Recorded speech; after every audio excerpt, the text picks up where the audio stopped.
A word of warning, this podcast explores graphic and disturbing stories and includes some strong language. It therefore may not be suitable for our young listeners or other folks who may find it disturbing. Hello and welcome to True Crime Daily's My Favorite Case. Everyone in the world of true crime has a story to tell about a case that they worked on. Some are high profile, some you have never heard of, but they are all fascinating.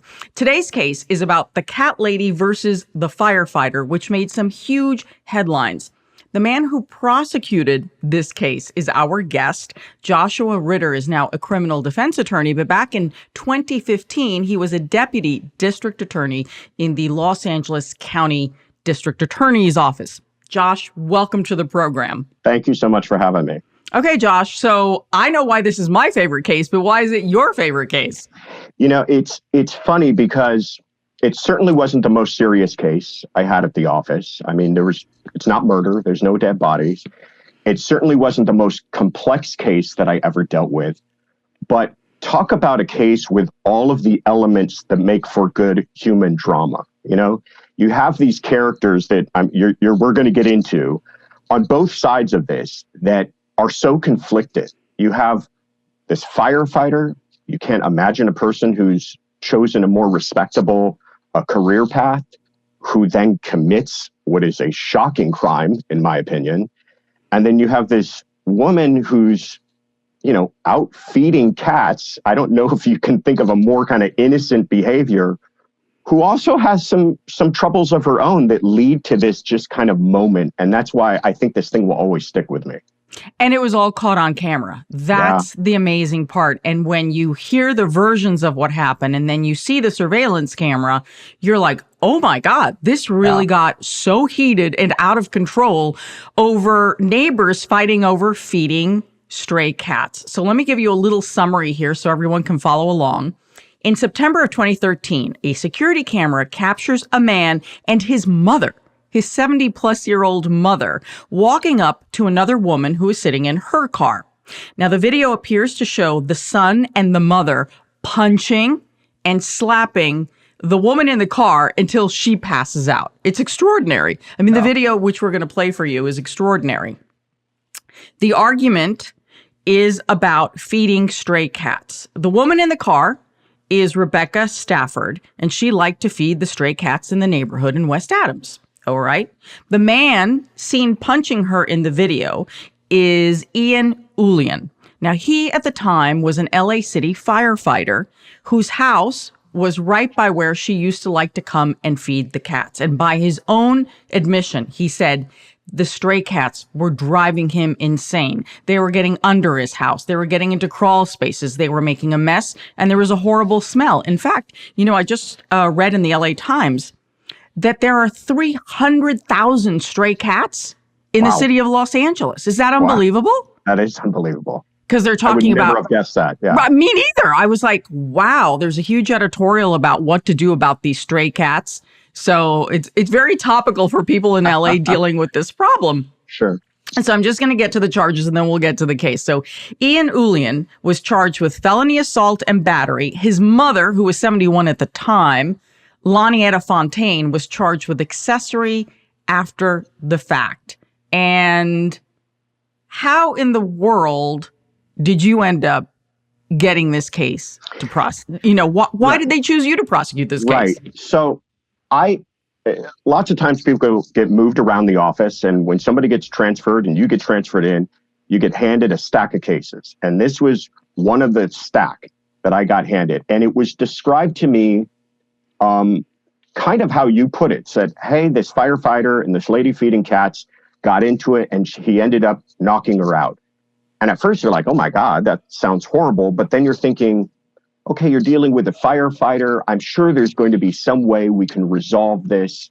I'm sure he's got no criminal history. We're not dealing with a career criminal here. And it wasn't until I took a look at the video, and the video is really what makes this whole case. I took a look at the video and I was so floored by what I saw that I realized this is going to be far more complex to handle and far more serious, because I don't think this is something we're going to be able to resolve in a way that would be something he could live with his career. And that's kind of how things got started. The other part of it was oftentimes we'll get these cases and it'll have a media case stamp on it. And usually what that There's means a real stamp like that? It says Yeah. media? No way. What is that? Yeah.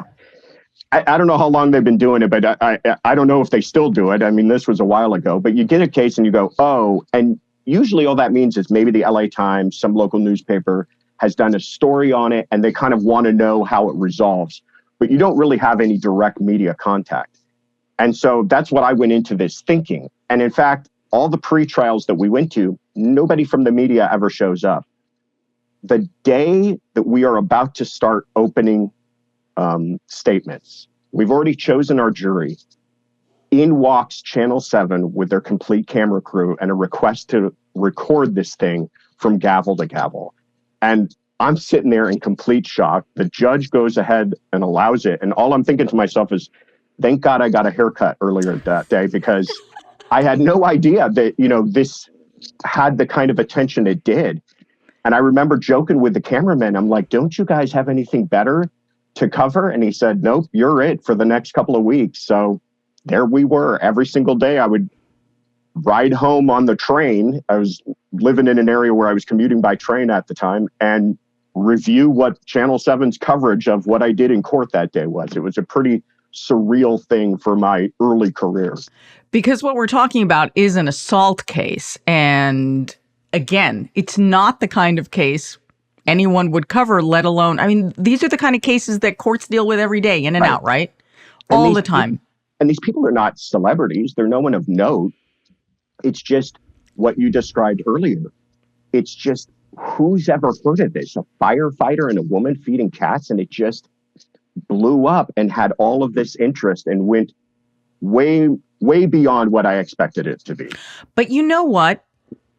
Nothing, I believe, can be as volatile and as potentially violent as a dispute between and among neighbors. Don't you think so in the world of crime? Those are the things that get totally out of hand.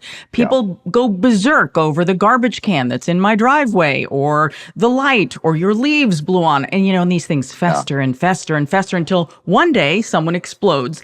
And I kind of feel that this has those elements that I think he's like, okay, lady, you have fed these cats for the last time. I'm done with you. Yeah. And you could tell that that's exactly what had taken place, that this wasn't the first time he had spoken to her about that. That even came out in testimony, that they had had previous conversations. And you could tell that there were efforts made on both their sides to handle this in a very neighborly manner.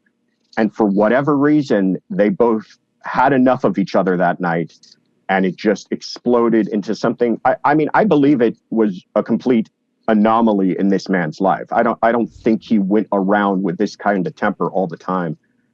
But I'm telling you, wait until you see this video, and it's just one of the most shocking, the way you phrased it, people snap. It's a pretty shocking way to snap. It is, especially when his mother then gets involved as well. Yeah. It's like a mother and son who've just like, that's it, lady. Yeah. I've had it with your cats. Yeah. So one of the things is that, and this is why I find video always so interesting in cases like this. They will make statements. Both the suspect and the victim will make a statement about who punched who first. Sure. And video is always helpful here. So Ian, who's the firefighter, he claimed that it was Rebecca Stafford, the lady who was feeding the cats, who had attacked first, and that he was defending himself and then defending his mother. Right. Crime Watch Daily covered this case as well. It wasn't just Channel 7 here in LA, which is a great station who I used to work for. But Crime Watch Daily covered this case, and my friend and colleague, Pat LaLama, filed this report. Here is a clip which shows the beginning of the incident. Take a look and listen. At 12:20, he sees Stafford drive up in the green Jeep. It's feeding time. That was it. It was like, okay, this has to stop. I was there, but I wasn't feeding the cats. One of the cats was injured. It couldn't open or close its mouth. That's Ian in the white shirt, walking over to talk to Stafford. They both agree the exchange got heated, but that's all they agree on. She cursed me out, called me the F word. The straw that broke the camel's back is when she told me that she kill me. He said he was going to kill the cats. And I told him that was against the law. And he said he didn't care. And that's when it got ugly. Okay, Josh, what do you make of that back and forth between the two of them? Yeah, this was the difficult part of the case too, because you could see that he is having this internal struggle, right? You can see that he kind of makes his way over to the car and then he backs off and there's more exchanged words. And I think he returns to the car a couple of times. And it wasn't like this, he just came at her with immediate violence, but you could tell that things were escalating. And at some point, like the clip says, things turned ugly. They turned very ugly. But that was something that certainly the defense focused on a lot, was the efforts that he had made to try to diffuse the situation. And part of the argument they made was, well, she could have just driven away. And that's true.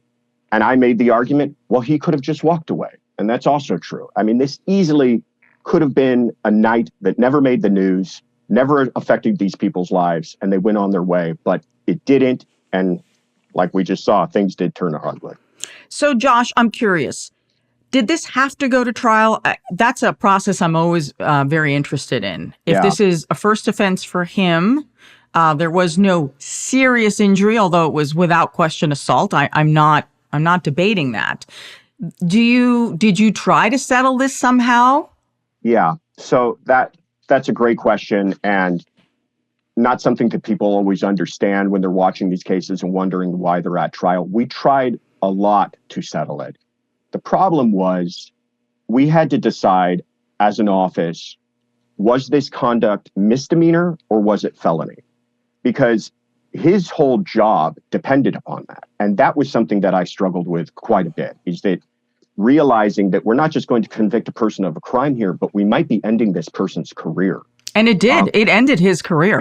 Yeah. And something I'd take no pleasure in. I mean, absolutely. Especially, like I said, I think he chose a very noble career path. I mean, he's out there saving us. These are firefighters. You little kids wave at their truck when they go by, And so, like I said, we went back and forth a lot. And finally, the conclusion we came to is, you know what? Sometimes it doesn't matter the entire person that you've been as up until that moment.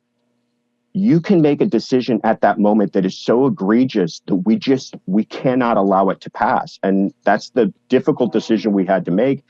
And his response was, and him and his legal team was, that's fine, but then we're putting 12 people in a box to decide this. He was not willing to plead to a felony, even if it involved no custody time. The felony was crucial to his career, and he made the choice that he had to make. But I stand by the choice that we had to make as well. Well, the other thing is, he claimed the entire time that he was provoked. Right. And again, you have the choice whether to pull your hand and your fist back, right? That you have control over. So, he did claim that. And I wonder, if there was no videotape, I wonder if things would have played out completely differently. Oh, well, that was also a main factor and kind of why we arrived at the decisions we did. When Miss Stafford came to, she was laying in the street and she regained consciousness. She had no memory of what had taken place. The last thing that she remembers is them arguing, but she has no idea that he had ever struck her or pulled her out of that car. And what Mr. Eulian and his mother told her was, you fell down. And they got her back in that vehicle and they drove her home and they told her, take care of yourself. And she was confused. And how did I fall down? And why do I have this bump on my head? And they said, oh, yeah, no, you fell down. So Miss Stafford actually went several days thinking, it just doesn't feel right. My head hurts. Everything hurts. This doesn't feel like I just fell down. I don't understand. So she went to report it to the police, and the police initially had nothing. It's like, okay, a lady who says she fell down, and maybe it's a little suspicious. And it wasn't until the officers went out to that exact location, found that perfectly placed video camera, and were able to get the, high definition footage that we see, that they realize, oh no, she didn't fall down. This is a crime that took place. And here's what's incredible. That camera was installed that morning. Yeah. Can you believe it? I mean, what are the chances? Still can't believe that part of it. It's incredible. It is incredible. And also, it looks like they framed it perfectly. I mean, this isn't like a view from across the street and through the trees. This is right on top of the action. Bingo. And you know what, Josh? I'm very suspicious of that. Okay.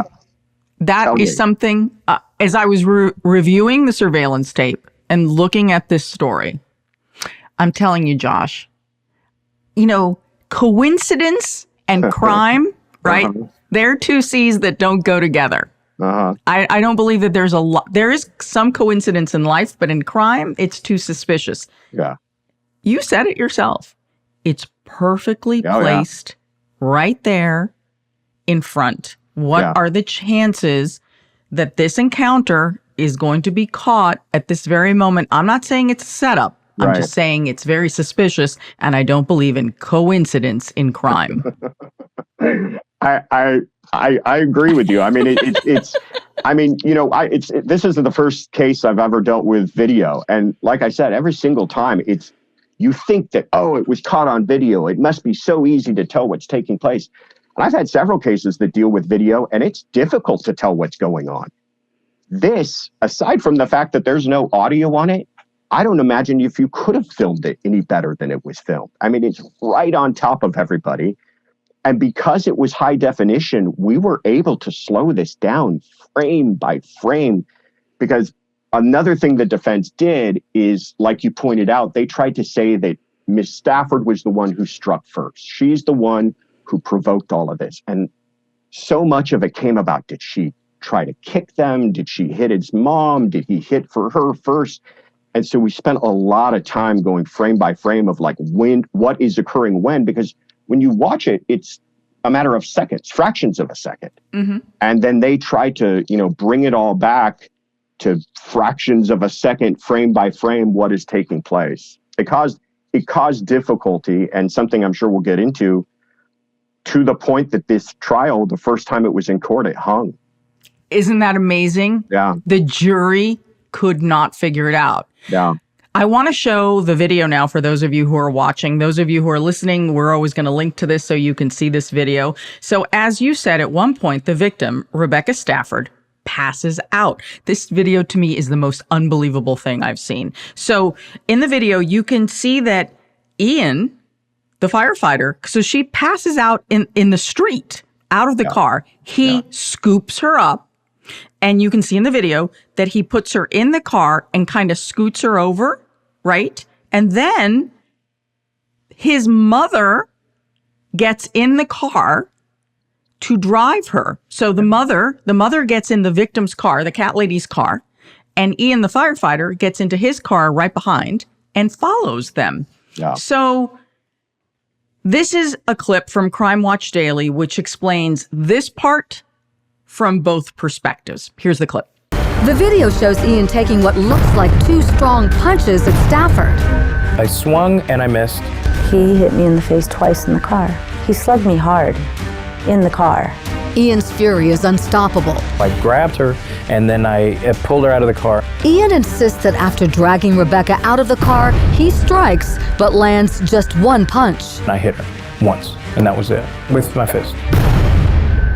I walked away. My mother said, just lay there, and she just, nodded her head. I do not remember anything after he hit me in the car until I woke up on the ground. She got up on her own will. I helped her up, put her in the car. Just to be safe, me and my mother drove her home and made sure she was fine. For us, it was a bad situation. We're trying to make the situation better. You can actually see Ian's mother in the driver's seat of the Jeep and Ian following in his car behind.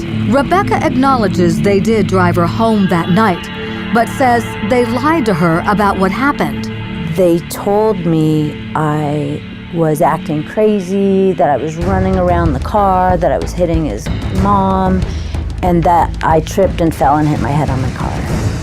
When I see this clip and I hear their versions of it, it's astonishing to me. It's almost as if the firefighter in him comes out. He scoops up this woman who he's just been fighting with, picks her up ever so gently, puts her in the car. Mom comes in, and they drive her away. They get her home. And the firefighter says, you know what? We're just trying to make a bad situation a little bit better. I don't know.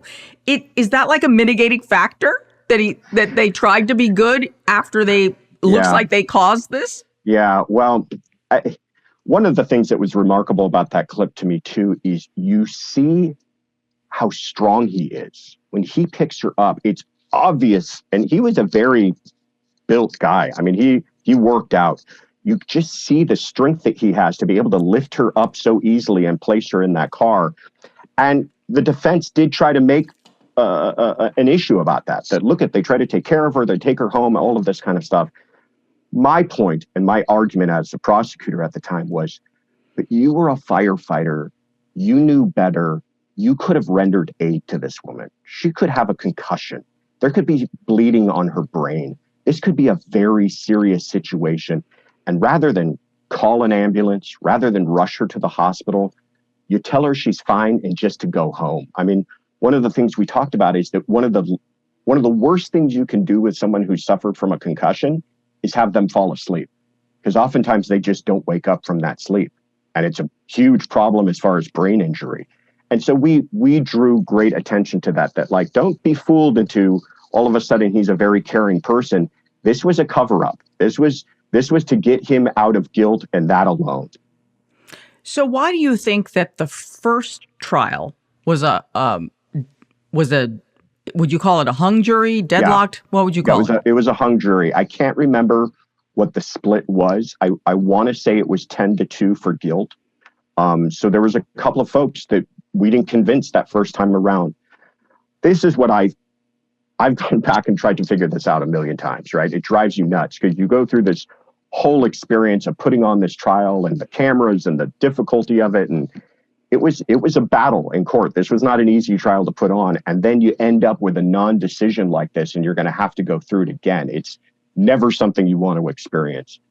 But I think something happens when cameras get inside courtrooms, that jurors start thinking this is a little more important than it used to be when nobody was in here and cared about it. And I also think that there was this element of breaking down the video piece by piece by piece that led them to kind of go, well, I don't know. Maybe she does kick here, maybe not. I don't know. It's difficult for me to decide, and I can't decide. And therefore, I don't know if he's guilty or not. And that's why it was important to me on the second trial to not do that, to play this thing all the way through. You have to see it live in action. And it's, to me at least, absolutely clear what's taking place. I mean, in that clip you just showed, one of the parts that bothered me so much when I was trying to make a decision on this is how he pushes her head down and then slams closed the door so that he has a better angle in which to punch her again. And you kind of lose that if you're looking at it frame by frame. But when you're watching it live take place, it takes your breath away. We actually have a clip of you in court from your closing argument. This is from ABC7 here in Los Angeles, and they covered the trial every day, like you said. Here's a clip of you trying to convince the jury of your case. Now, this is the one where the jury did not agree with you, but here's your closing argument. Was it reasonable to rip this woman from her car, push her head to the ground, and level her with a punch so hard it knocks her unconscious? Is that reasonable? Eulian was not defending himself or his mother that night. He was angry. No, he was full of rage.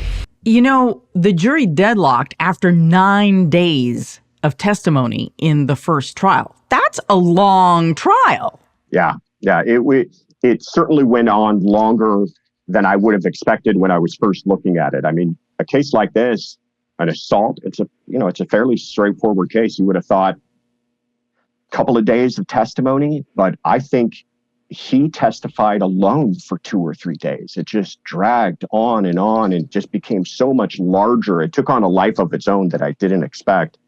And thanks for showing that clip. It also reminded me how long ago this was, because that's a much younger version of myself making those arguments. But you were a baby in the court. I was. And I was trying my best. I mean, I was trying to get across kind of that indignity that I felt, I was hoping was shared by the jurors. And it's funny, I was contacted by some of the jurors after this who felt very strongly about the fact that it hung. They felt I was never contacted by the folks who said not guilty, but the folks who said guilty felt very strongly that this case was proven. And it's just, that's what happens with jury trials. You put 12 people in a room and it's very difficult to get them to agree to the same thing. So, Josh, why then go for another trial? Right. Because is there some, rule? Do prosecutors always automatically go for a second trial when a jury deadlocks? What was your thought process? No, it's actually not that common. Usually, if a jury deadlocks, depending on the split, if you have a split of 6-6, 6 guilty, 6 not guilty, that case is going to settle, because that's kind of signaling to the prosecutor, you don't have as strong a case as maybe you thought you did.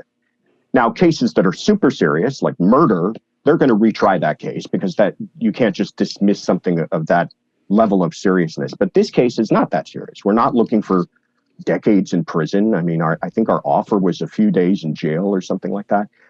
It came down again to, is this felony conduct or is this misdemeanor conduct? And this, again, was an even more difficult decision the second time around, because now I'm speaking to my supervisors and they're saying, Josh, it hung. Maybe we don't have this case. And I forget how it all played out because it was so long ago, but I think I finally said, listen, give me one more shot. And one thing we did that I think did change the dynamic is we dismissed the charges against the mom. I think that was a mistake the first time around.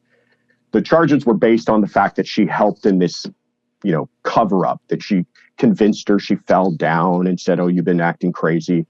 But I think in a case that already you have a sympathetic defendant as a firefighter, to then have his mother sitting there next to him through the whole thing, it just did not present well. And I did not feel good about proceeding on the second trial with his mom as a defendant.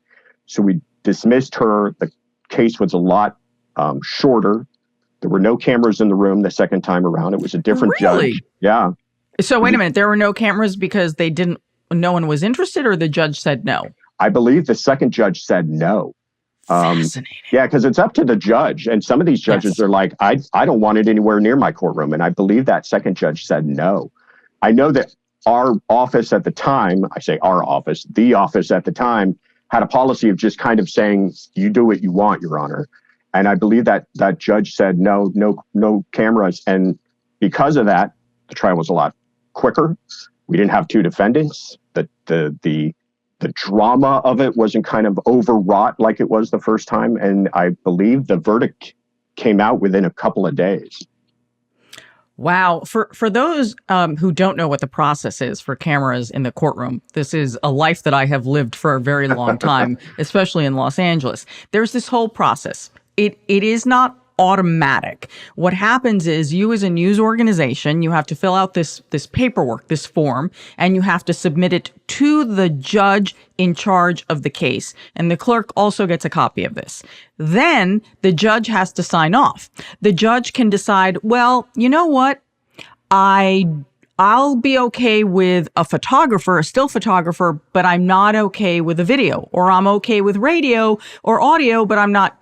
So those are the options that the judge has. And then sometimes, depending on the judge will ask both the prosecutor and the defense attorney, how do you feel about it? Do you have any objections? Do you have any feelings? And sometimes, depending on the case, they will share that. But ultimately, it's up to the judge. And if the judge says no cameras in the courtroom, media have absolutely no recourse on that. You have every right to be in the courtroom, reporting on it, and you can have a sketch artist in the courtroom, but there is nothing that you can do. It is all up to the judge. And that's how it happens Yeah. It's very interesting. And in federal court, there is no option. Right. There is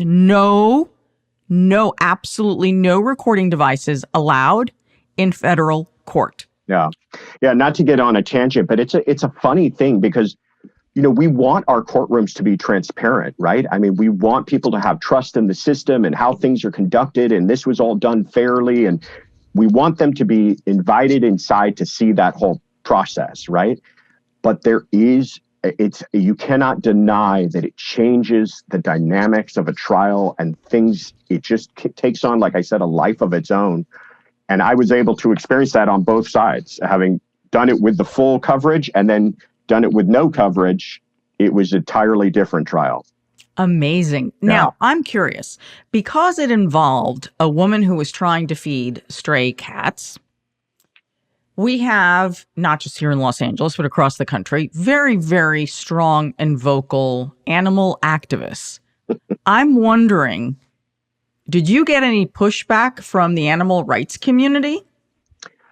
I didn't get Well, what I did have was a courtroom full of cat people. I mean, people would show up every day and they're wearing like cat pins and a cat sweater. And I mean, there was this like I said, this took on a life of its own, and a whole group of people, and they're like cheering me on, like I'm defending the cat somehow, or it was just so bizarre, the whole thing. I'm sorry. Yeah, no, please. It's worth the laugh. It was a bizarre experience. Oh my God. When you describe that, I mean, these are the things that I love to hear about cases. Yeah. These are the parts of crime cases that enough of us don't get a chance to pull the curtain and see what it's really like to try a case, right? Yeah.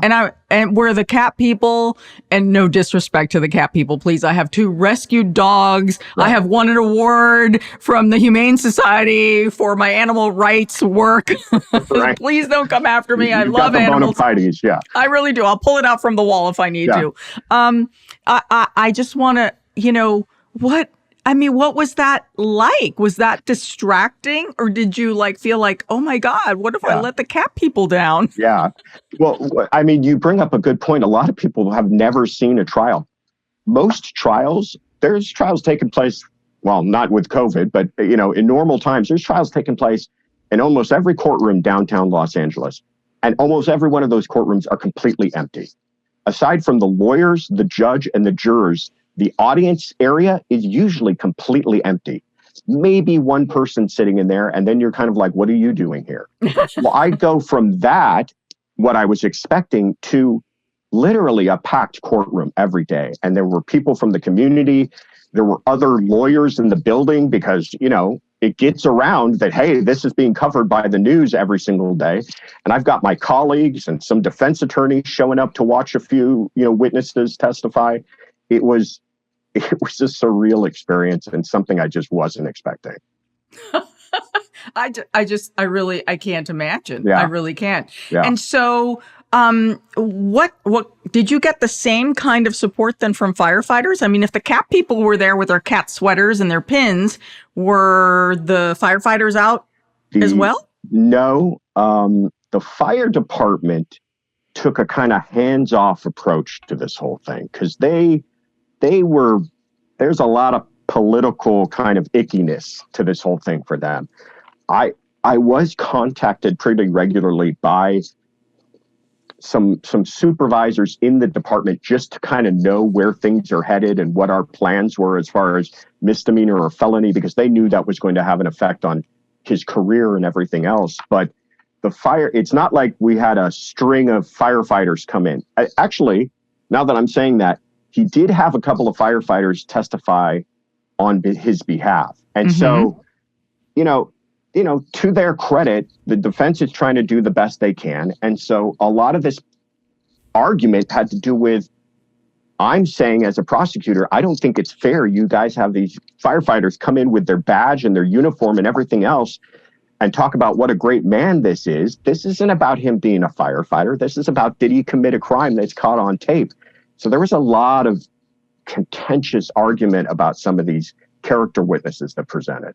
And what about neighbors? Were they equally irate about the cats and agreed it's like, look, this lady comes, feeds the cats. She's created a nuisance in this neighborhood. I mean, was that side also being battled out in court? There was a couple of people who testified to the cats being a nuisance.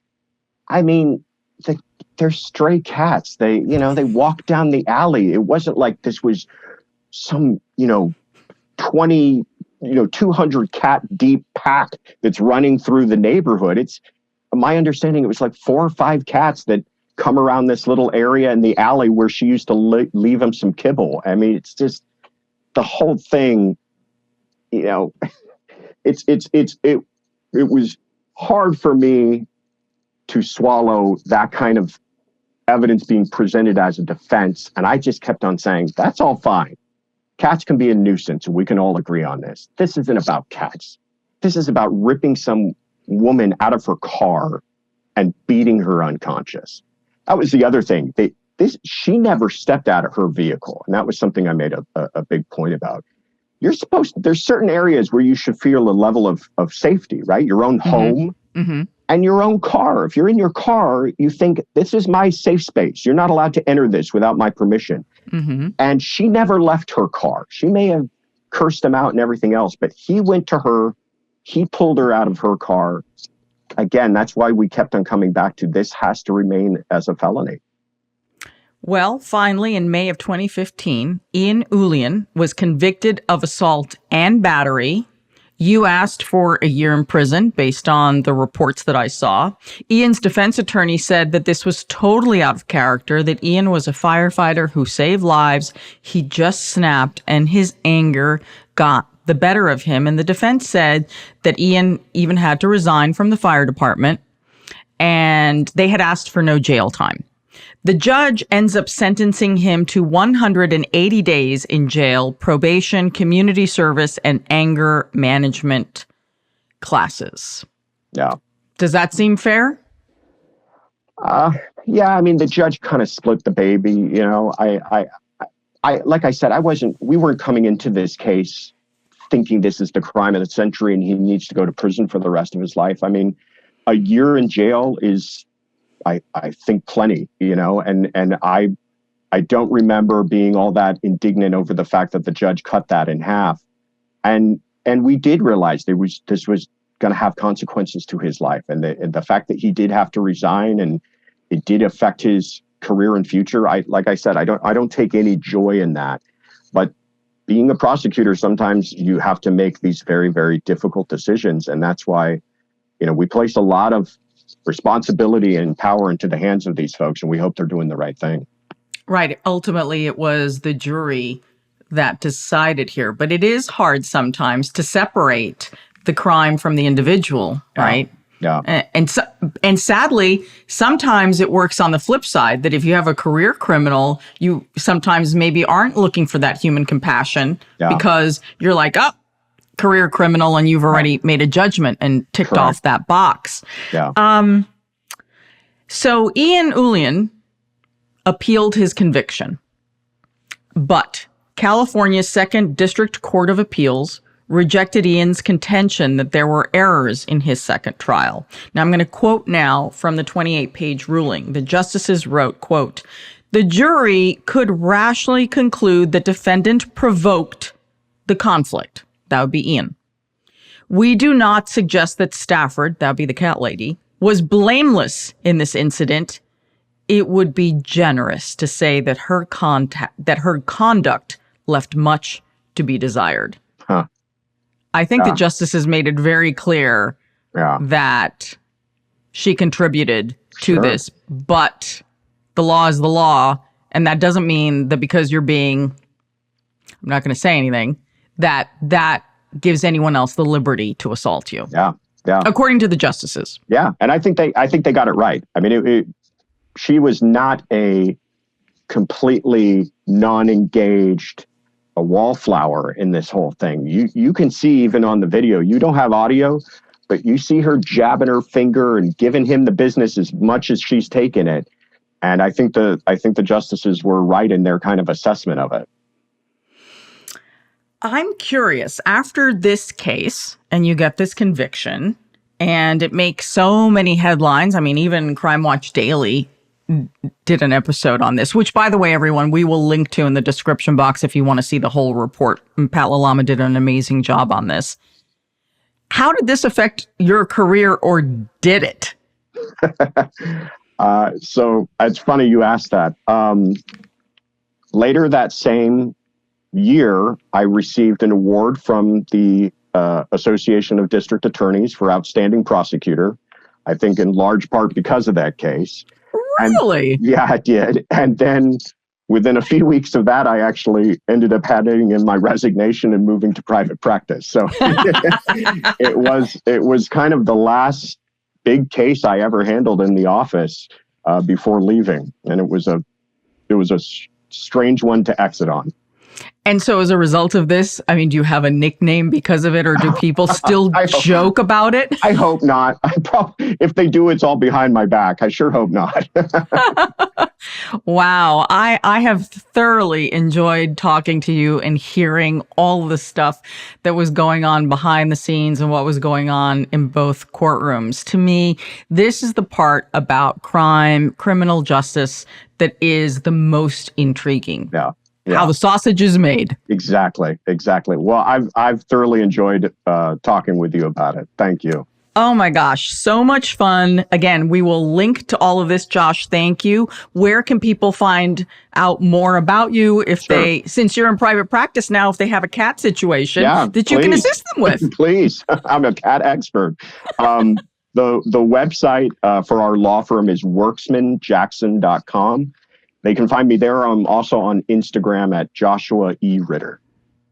Wow. All right. Well, thank you. Of course, all of you can find our content and our other podcasts on Spotify, Apple Podcasts, Stitcher, Google Podcasts, and of course on YouTube. And you can get regular updates for all of our programming by subscribing to our newsletter at truecrimedaily.com. For now, I am your host, Ana Garcia. Thanks for joining us. And this is True Crime Daily's My Favorite Case.